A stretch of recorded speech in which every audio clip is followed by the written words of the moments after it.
Pritshmëritë e mia kanë qenë të datës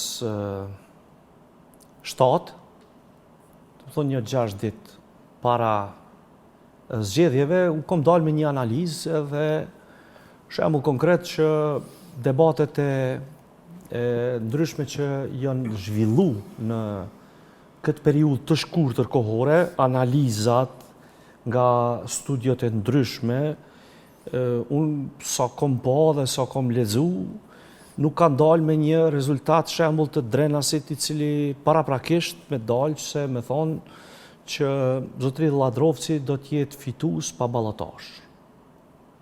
Unë me datën 7 e kom pas këtë thënie publike në një emision në TV Dugagjini edhe doli ashtu.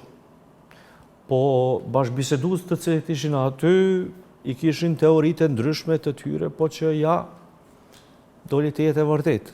Pra 12 tetori na nxori Drenasin me një kryetar pa ballotazh me të parën. Mandej edhe për Prizrenin, për Gjilanin. Domethënë ke qenë sakt në atë çka ke analizuar. Po, për Mitrovicën jugore shembull.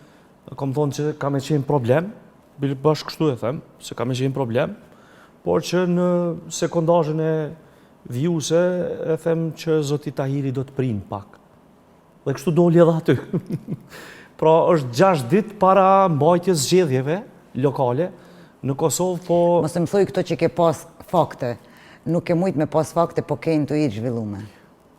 Janë analiza, tash edhe intuita këtu hynë, po edhe analiza e cila mu e kom pas fatin me studiu në Evropë edhe marrëdhënie ndërkombëtare, edhe shkencat politike të integrimeve europiane, edhe një studim Analiza në detyron me lip logjikën.